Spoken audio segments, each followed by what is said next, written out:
പാലക്കാട് എലപ്പുള്ളിയിൽ മദ്യനിർമ്മാണശാല അനുവദിച്ചിൽ പുതിയ ആരോപണങ്ങളുമായി വീണ്ടും പ്രതിപക്ഷം രംഗത്ത് വന്നു.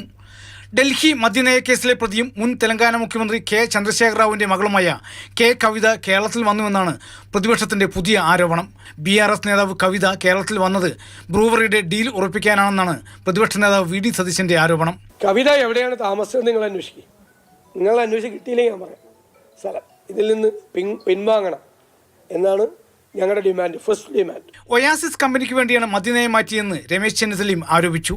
ഭൂഗർഭജലം ഉപയോഗിക്കാനാണ് കമ്പനിക്ക് ആദ്യം അനുമതി നൽകിയത്. പിന്നീട് വിവാദമായപ്പോൾ അത് മഴവെള്ളമാക്കിയെന്നും ചെന്നിത്തല പറഞ്ഞു.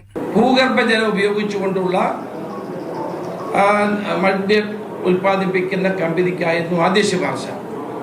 പിന്നീട് നമ്മൾ പ്രശ്നം ഉന്നയിച്ചപ്പോഴാണ് അദ്ദേഹം അത് റെയിൻ ഹാർവെസ്റ്റിംഗിലേക്ക് അത് മാറ്റിയത്. ബ്രൂവറിക്ക് CPI കൂട്ടുനിൽക്കുമെന്ന് കരുതുന്നില്ലെന്ന് KC വേണുഗോപാൽ MP പറഞ്ഞു. എക്സൈസ് മന്ത്രി പറഞ്ഞു കേട്ടു, അതൊക്കെ ഞങ്ങൾ CPI ആയിട്ടുള്ള കാര്യങ്ങളൊക്കെ ഞങ്ങൾ ചർച്ച ചെയ്ത് 1 മിനിറ്റ് നീട്ടും.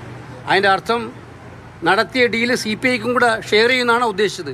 ഞാൻ വിചാരിക്കുന്നില്ല CPI പോലുള്ള പാർട്ടി അതിനകത്ത് നിൽക്കുമെന്ന്. വിഷയത്തിൽ എക്സൈസ് മന്ത്രിയുടെ പങ്ക് അന്വേഷിക്കണമെന്നാണ് പാലക്കാട് MP VK ശ്രീകണ്ഠന്റെ ആവശ്യം. ഈ ഒയാസിസ് കമ്പനിയെ പുകത്തിപ്പാടി സ്ഥിരമായി പത്രസമ്മേളനം നടത്തുന്ന എക്സൈസ് മന്ത്രി രാജേഷ് ഡൽഹിയിലെ മദ്യനയ അഴിമതി കേസിൽ ഈ കമ്പനി പെട്ടിട്ടുണ്ട് എന്നുള്ള വാർത്ത വന്നിട്ടും ഇന്ന് വരെ അതിനെക്കുറിച്ച് പ്രതികരിച്ചിട്ടില്ല.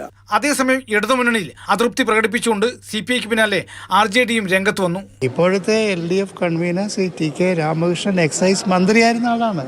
അദ്ദേഹത്തിന് ഈ നടപടിക്രമങ്ങളൊക്കെ അറിയാവുന്ന കാര്യമാണ്. അതുകൊണ്ട് LDFൽ എക്സൈസ് പോളിസി ചർച്ച ചെയ്തിട്ടില്ല. ഇത് ശരിയല്ല.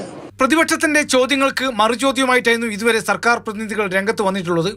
എന്നാൽ കെ കവിതയുടെ വരവിനെ എങ്ങനെ പ്രതിരോധിക്കുമെന്നാണ് ഇനി അറിയാനുള്ളത്.